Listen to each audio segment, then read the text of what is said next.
Bonjour, bienvenue dans notre point mensuel macroéconomique. Nous voulions faire le point sur l'évolution des marchés au mois de septembre, avec un marché actions qui a été relativement compliqué puisque le marché international des actions a baissé de 2,9%. Alors ça n'a pas été une baisse généralisée puisque l'Europe a été en hausse de 1,7% et les États-Unis, eux, ont été à l'opposé avec une baisse de 1,6%. Alors cette évolution qu'on a connue en Europe a été positive en début de mois, puis s'est retourné en fin de mois suite à la publication notamment des résultats des TLTRO légèrement décevants. Donc une activité en Europe légèrement positive mais négative aux États-Unis, quand bien même il y avait de grands événements aux États-Unis sur le mois de septembre, puisqu'on a eu au niveau microéconomique cette fois par contre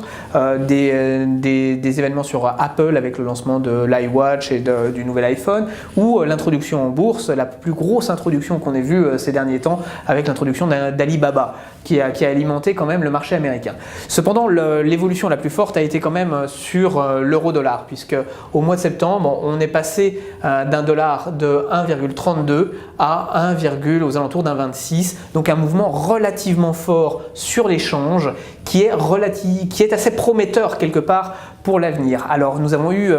quelques déceptions sur la perception du discours de Mario Draghi de la BCE hier, mais néanmoins le scénario pour nous reste favorable aux actions et notamment au secteur bancaire, puisque les actions que devrait mener la Banque Centrale Européenne et que va continuer de mener la Banque Centrale Européenne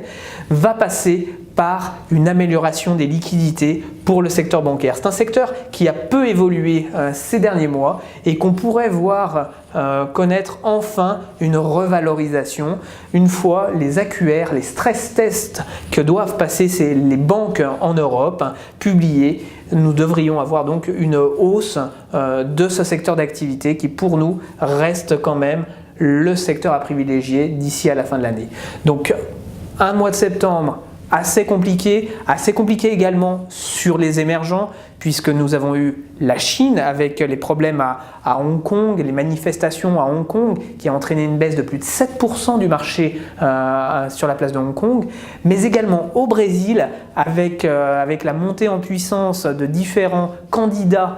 pour l'élection présidentielle qui a pesé pour une baisse de plus de 11% sur l'indice brésilien. Donc des marchés émergents qui, eux, ont tiré les actions internationales vers le bas au mois de septembre, expliquant la baisse généralisée de plus de 2% sur l'indice mondial des actions. Encore une fois, nous restons par contre positifs sur les marchés développés, l'Europe et les États-Unis, qui devraient connaître une bonne fin d'année. Merci beaucoup.